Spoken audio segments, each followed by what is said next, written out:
7:36, Nashville's Morning News on Super Talk 99.7 WTN. Got a special segment now.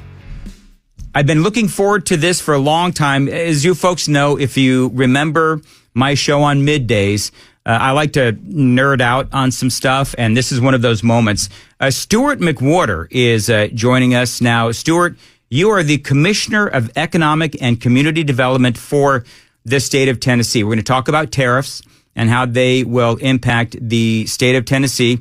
We're going to talk about development here in the state of Tennessee and foreign direct development, which I find really interesting, including China. So let's talk about that. KGB, you're going to have to control his mic if you would. Stuart, so what exactly is the Commissioner of Economic and Community Development? What does that do? Well, first of all, good morning. I appreciate you having me in.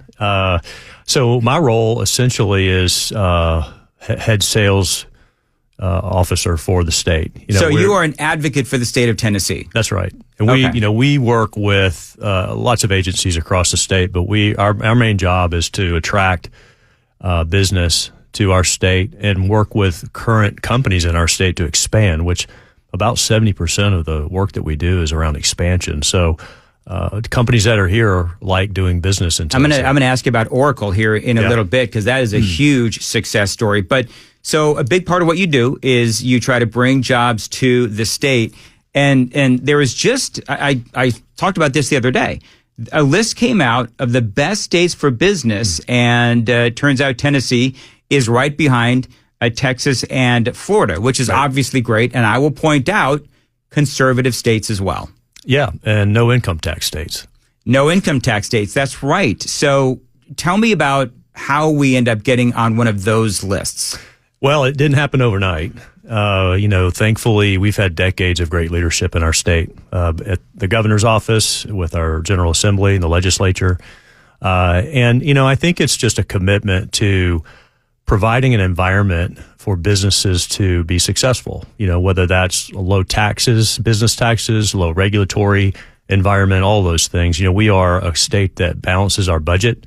We have surpluses. We don't rely on the federal government as a crutch for federal dollars to do the programming. We don't tax people to pay our bills. That's just been inherently embedded in our DNA as a state. And I think it's just over time, as the Southeast has grown, and you think about where Tennessee logistically sits, we happen to benefit greatly from the growth here in the Southeast, and we get to enjoy these rankings. Again, it's not something that I did. It's just I think it's a function of what a lot of people have done previous to me, whether it was in my role or leading as governor or, again, the state legislature. We just have had and blessed with really good leadership here. So one of the things that whenever we talk about these things, people always start screaming about tax breaks and subsidies for companies to move here. We've seen that a number of different times. And for many conservatives, they will, tax breaks and subsidies for companies to come here. That is a notion they don't like. Other conservatives will say that it is an investment. And we, in the past, I'm assuming, have seen really good return on those investments. Talk about that. Yeah, I understand the both sides of the argument. I believe the ROI is there. I think you have to have a thoughtful approach to that. One thing I would like to mention that a lot of people may not understand or know is that every time we as a department issue grants to companies for jobs, to create new jobs, it's net new jobs, there is what is called an accountability agreement that goes along with that, which means that the company is signing a document with the state of Tennessee that they're going to deliver on those net new jobs over an agreed upon time frame. And if they don't hit within a certain percentage, usually it's 90% of that, the state has the ability to claw back a portion or all, in some cases, of those dollars that went to them as part of that incentives. And we hold... And that's in every agreement? It is. Interesting. Yeah, it is. And the reason that was put in place about 10 or 15 years ago, actually it was about 15 years ago. Senator Bill Hagerty was in this role, and when he got appointed by Bill Haslam to serve, that's one of the things he put into place, and we've held that ever since. A lot of states don't do that, by the way. And we've it's something that we don't take lightly. When we are talking to businesses, we ask for their proof of financing. We want to know what their balance sheet looks like. We're not providing incentives to companies that aren't in a position to pay that back. That's really important for us to do. And as part of providing these grants and these incentives for companies to grow their employee base, that goes along with it with these accountability agreements. All right. So have you ever had to claw back? Yes. You have? Oh, yes. It's not fun. I was going to say, that's got to be an awkward conversation. It is. Are you at liberty to say which deal didn't work? We can't. It's, those are confidential, but I would say that it's not a fun conversation, because likely the company, they didn't sign the agreement hoping they could do it. They signed it with the full intent to do it, but for whatever reason, it could be a market issue, it could be a whole host of things that they come back and say, we're not going to hit our numbers, and we'll say, you sign an agreement, it's a contract with the state, and we have to enforce that.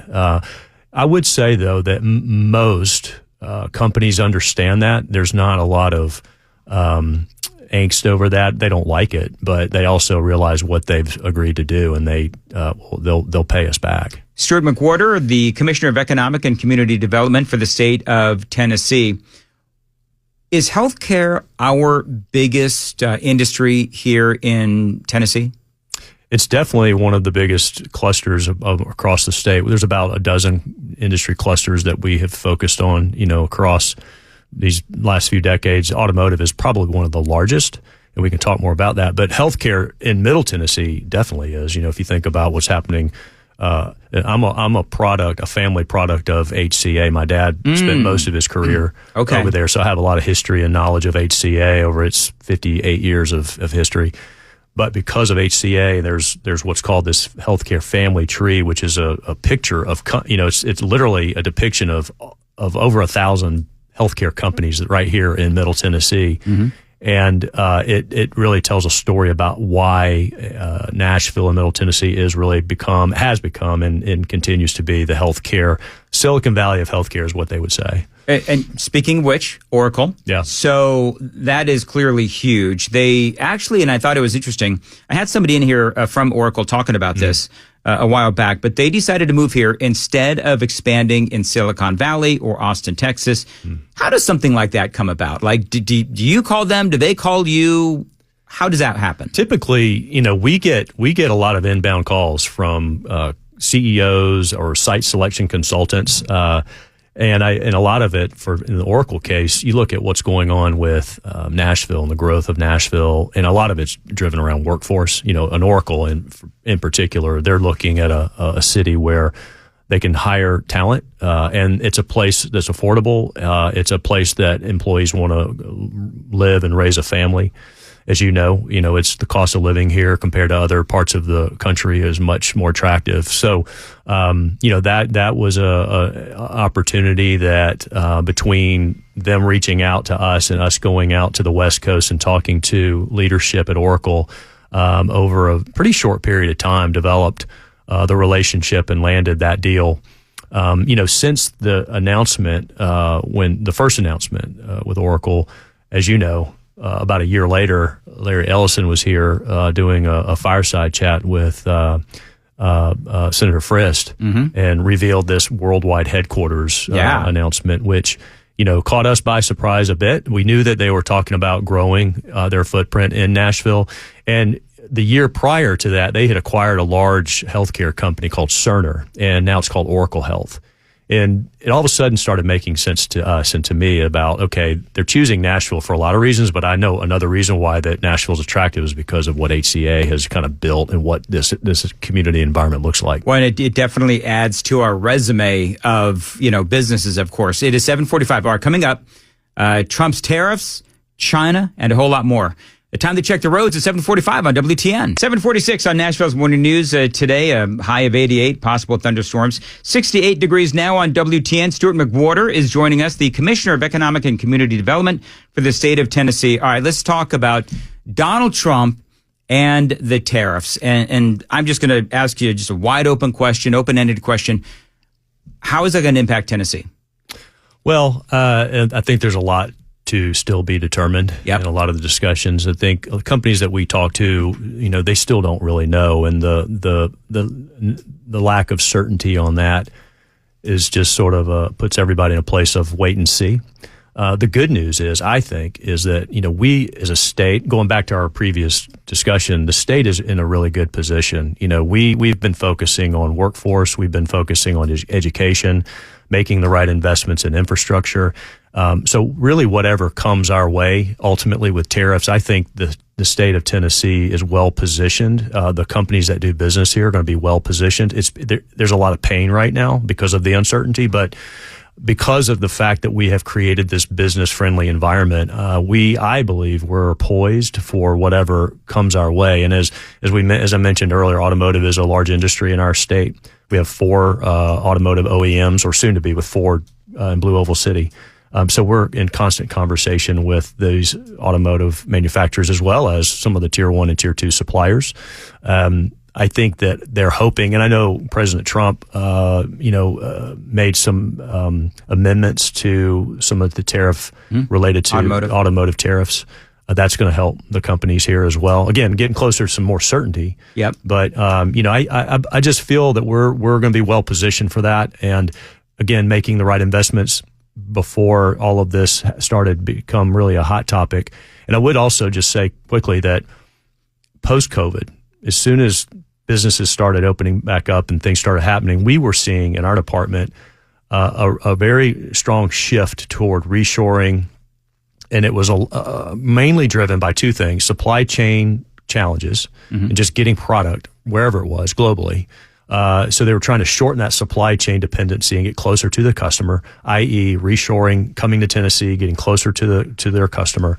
And then just geopolitically, the pressures, particularly China and other countries, I think companies were starting to become less dependent on the Chinese manufacturing supply chain, and that was starting to happen. So really, a lot of the businesses that we're talking to today, because of the tariffs, is accelerating conversations. But these conversations have been going on for a while. I mean, it's not like it just suddenly happened, and that's exciting because we feel we're well positioned and poised.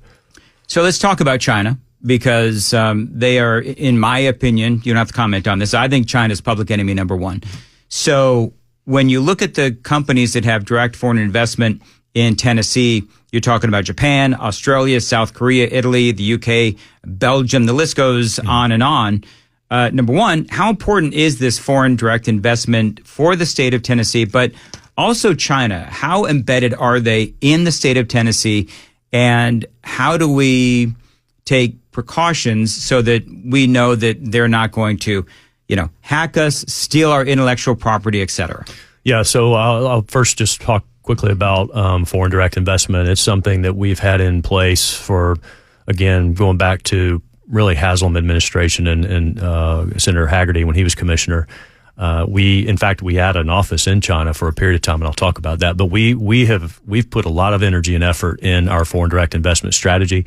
A lot of success. We've got global businesses that are calling Tennessee home, that are continuing to invest in our state. And that's, again, doesn't happen overnight. These are relationships. It's almost like I tell the governor often, I'm a college football, college sports fan and nut. And, you see these coaches literally go into the living room of these recruits and meet with the recruits and the families. And it's a relationship. And that's what we do with these businesses. We go, I'll go 3 or 4 times a year all over the globe and meet with companies for that very reason. So it works. And a lot of the countries that you mentioned are great partners of ours, and they're going to continue to invest in our state. China, once upon a time, we had a representative in China as a representative of our department working on economic development projects, but we shut that down. And that was really, that happened about probably 4 or 5 years ago. And even since then, the governor, took a position several years ago that we would not, as a state, incentivize companies that had any Chinese ownership. And we've stuck to that. We don't do it. And was it because of the issues that I just mentioned and probably others? It was. And a lot of companies that I mentioned, these global businesses that have had relationships with Chinese companies are also, they're looking for alternatives. They're finding new sources of suppliers outside of China, and some can do it quickly and others can't. But, there's just too much risk associated with that, and we don't want to put taxpayer dollars to work. Now, it doesn't mean a Chinese company can't come here and open up business in our state, but the state of Tennessee and our department will not issue any grants to any company that has Chinese ownership, and that's just something we've stuck to for years now. We know that Mayor Freddie O'Connell is thinking about raising property taxes 30%. When you are representing the state of Tennessee as the Commissioner of Economic and Community Development, is it easier to deal with counties outside of Davidson County and maybe Shelby County as well, because obviously they're run by Democrats. Everybody knows I'm a conservative. So is it easier to deal with the bigger cities or some of the other counties? Well, it really depends on what you're talking about. But I'd tell you that, from our side, from what we do, we've got a good working relationship with the mayor here. Same with Shelby County and Memphis as well.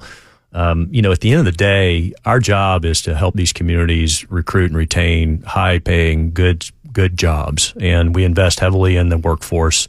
And at the end of the day, whether you're a Republican or Democrat, I don't think anybody disagrees with that. Nashville and Middle Tennessee is on fire. I live here. In fact, I'm about to move back into Davidson County. Very good. It's fun to see the threat of our taxes going up. But what we see our job, part of what we try to do is take some of the burden off these counties that rely heavily on property tax to pay their bills. We're trying to bring industry in. We want people to have good paying jobs. And, if there's other sources of revenue that come in, and what I'm really referencing is companies that come in make significant capital investments. So all of a sudden, that real estate property goes up in value because of that CapEx. They have to make these companies have to make these investments. So we're, part of our role is to bring those jobs and make those investments to these communities. It makes a huge difference to these rural communities. We work with all 95 counties. Yep. And we've had some counties see phenomenal growth because of just the growth of the state, particularly in West Tennessee with Blue Oval City. So some of these counties that haven't seen an economic development project ever are starting to see projects spending $100 million, $500 million in their counties. And you think about what that brings to the table in terms of capital investment, property tax assessments, and revenue to those counties. Is a big deal. Most important question. We've been on for like 20, 25 minutes. I failed to ask you the most important question. You're a big college football fan. How are the Vols going to do? I think they're going to be great. They're going to be good? They're going to be great. Yeah. All right. I'm a Clemson grad. My wife's a UT grad. Oh, okay. And so I'm a big. Have you converted her or she converted you? We've converted each other. Okay. Yeah. Like any healthy relationship. That's right. Stuart McWhorter, thank you for coming in. I appreciate it. Interesting. Will you come back? Absolutely. 100%. All right. Very good. It is 7:54. Nashville's Morning News on Super Talk 99.7 WTN. Joan Jones is in the WTN newsroom. Joan. Yeah, so stock futures are sliding now after that report on the economy that shows things are slowing down. Also, what Kash Patel just did about some of his woke employees at the FBI. Coming up here at 8 o'clock on Super Talk 99.7 WTN.